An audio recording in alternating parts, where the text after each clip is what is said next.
In cinema, a single moment can define a character forever. A glance, a line, an unforgettable entrance.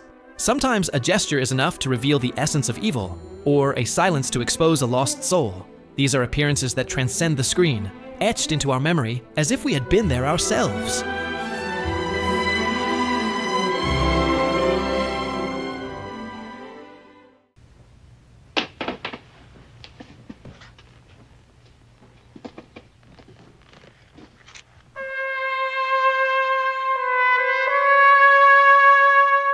In The Godfather, Francis Ford Coppola introduces Vito Corleone with one of the most memorable scenes of all time. The camera slowly moves closer as we hear a man begging for justice. And when we finally see Corleone, it isn't through violence or shouting, but calmly stroking a cat, listening to every word like a supreme judge. Marlon Brando doesn't need to raise his voice to command respect. His whisper is more intimidating than any threat. In seconds, we understand that this is not just a gangster, but a patriarch, a shadow king whose authority is built on words and a presence that dominates the entire room. I admire your luck, Mr. Bond. James Bond. In Dr. No, we witness the birth of a myth. The camera delays everything, showing us first his hands, his gestures at the baccarat table, until finally we see him light a cigarette with absolute composure. When a woman asks his name, comes the line that changed cinema forever. Bond, James Bond. In just seconds, Sean Connery establishes an archetype of cold, elegant, lethal masculinity. It isn't just the introduction of a character, it's the creation of a brand that has lived for over 60 years. That entrance turned James Bond into the very definition of style and danger, and it remains one of the most iconic introductions ever filmed.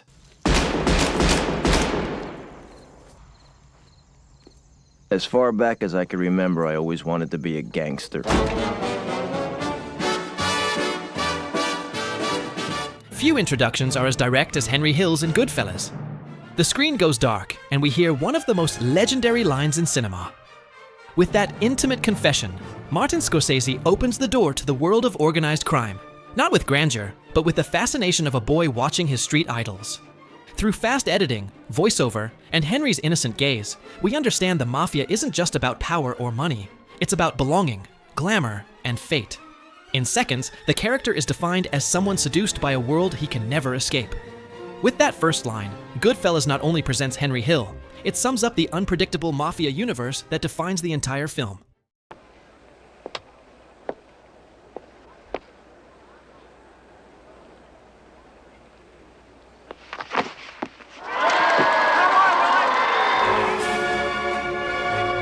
The introduction of Willy Wonka in 1971 is pure dramatic genius. Before a silent crowd, he appears limping with a cane, fragile, almost broken.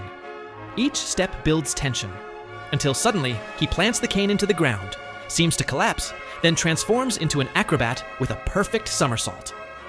In an instant, everything changes. The audience doesn't know whether to laugh, applaud, or mistrust him. Gene Wilder insisted that this had to be his first scene, so from the start, no one could ever tell if Wonka was honest or a fraud. And it works. There's magic, humor, mystery, and an unsettling undertone.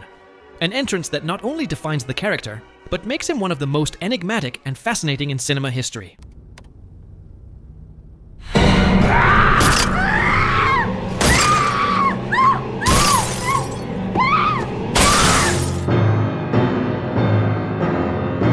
In I Saw the Devil, evil arrives without warning.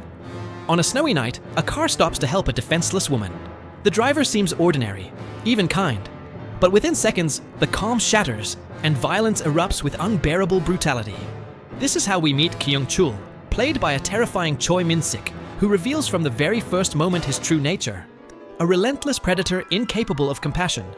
What disturbs is the normality of it, as if violence were just part of everyday life. This introduction doesn't just shock, it burns the film's tone into our skin, plunging the viewer into an inescapable nightmare, one of the most brutal, merciless entrances ever filmed. In The Night of the Hunter, Reverend Harry Powell presents himself as a preacher sent by God, but with evil tattooed on his hands. Standing before his congregation, he preaches about love and hate, using his fingers as symbols in a sermon that seems biblical, but hides terrifying violence. His voice is firm, convincing, almost hypnotic. What's chilling is that he doesn't seem like a villain lurking in the shadows, but someone able to manipulate with words and faith. Robert Mitchum radiates a dark magnetism that ensnares the viewer instantly. A false prophet, a wolf in sheep's clothing. In this entrance, we realize we are witnessing one of the most haunting representations of evil in all of cinema. After this, I'm gone. No big surprise. You're looking for me.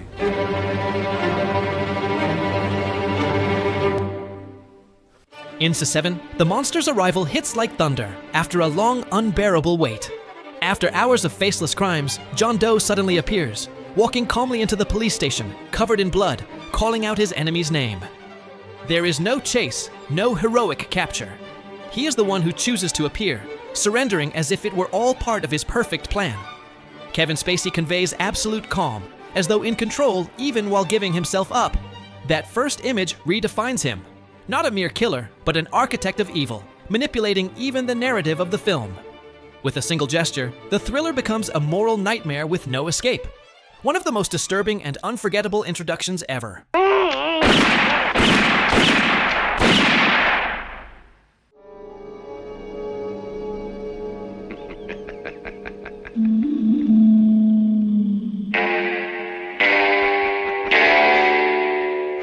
In The Good, the Bad, and the Ugly, Sergio Leone introduces us to evil incarnate. The scene is simple yet chilling. A humble home, a peasant family, and at the table a polite man, almost courteous, dining as if he were a guest. But beneath this calm lies pure cruelty. Without losing composure, Angel Eyes reveals his true nature, executing in cold blood with the detachment of someone who sees life as meaningless. Lee Van Cleef, with his steely gaze and unnerving serenity, doesn't need to shout or lash out. His mere presence floods the screen with menace.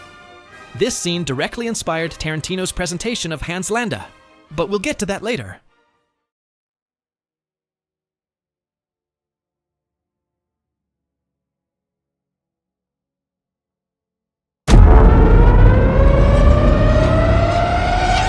Few entrances have shaken cinema like Hannibal Lecter's in The Silence of the Lambs. Clarice descends into a damp, cold basement, passing cells where inmates look like wild beasts. But when she reaches Lecter, the scene defies expectation. Not a raving lunatic, but a man standing calmly, waiting in silence.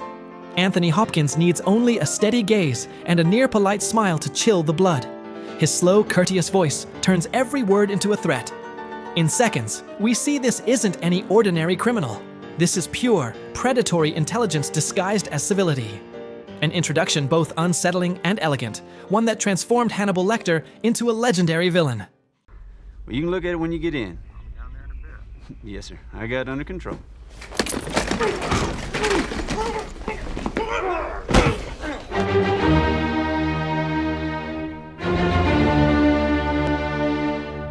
Anton Chigurh in No Country for Old Men arrives like a killer from the shadows. The first time we see him in action is savage, strangling a policeman with his handcuffs in a stark, silent struggle. Javier Bardem's blank face, his calm breathing, make the violence even more disturbing. Soon after, on the highway, a simple request to an old man is followed by his execution with a captive bolt pistol. Chigurh doesn't yell, doesn't rage, doesn't revel. He simply executes with the cold inevitability of fate. This entrance defines him as an unstoppable force, almost metaphysical, the embodiment of death walking among men.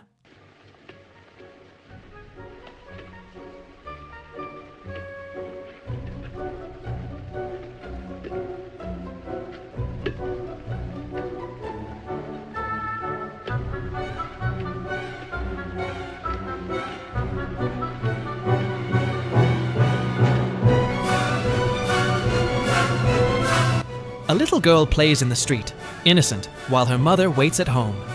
Then he appears. Hans Beckert, an ordinary man whistling Grieg's children's tune. No explicit violence, only a balloon drifting upward and a silence that freezes the blood. With just a few gestures and a haunting sound, Lang reveals the true face of a child killer, the first great psychopath of cinema. What terrifies isn't what we see, but what we sense. The normality of a man capable of the unthinkable. This introduction, built from suggestion, shadows, and absence, remains one of the most powerful and chilling ever filmed.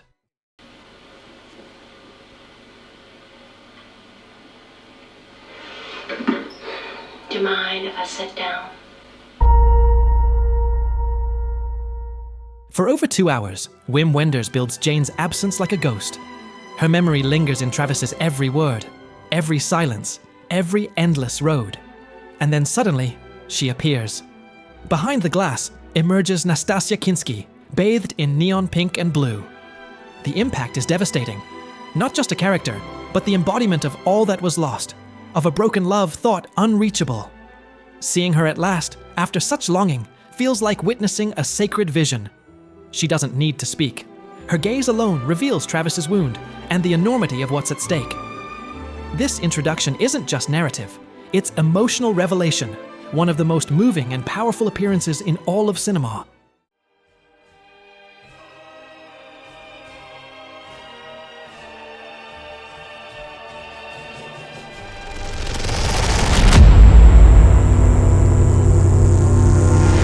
A family prepares for dinner, the quiet calm of a ranch.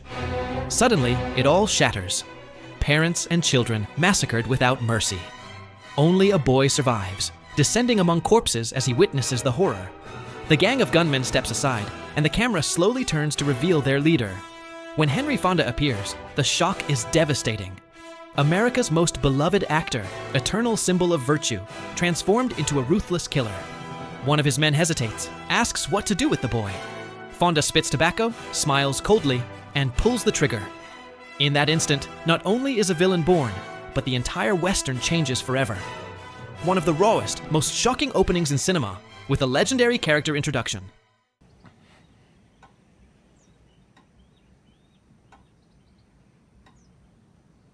You're sheltering enemies of the state, are you not?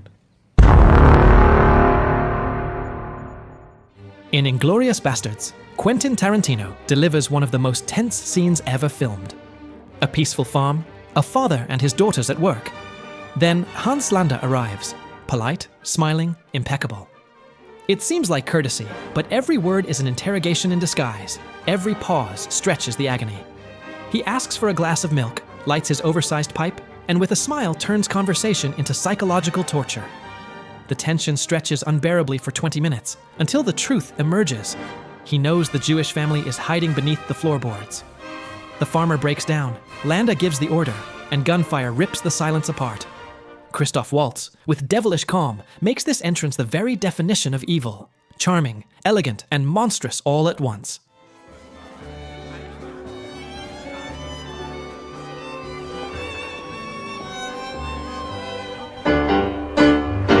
In Schindler's List, Spielberg films the greatest character introduction in cinema history.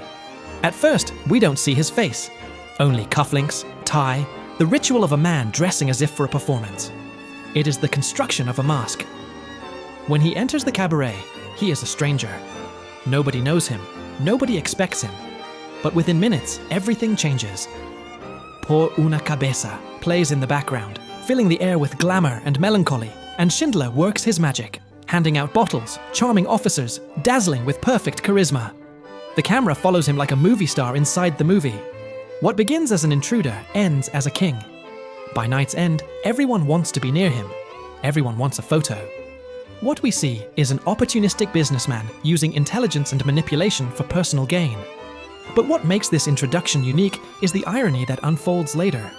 Those very same traits that define him here as a social climber will, in the midst of horror, turn him into a savior. That contrast between appearance and destiny elevates this scene to the very peak of cinema history.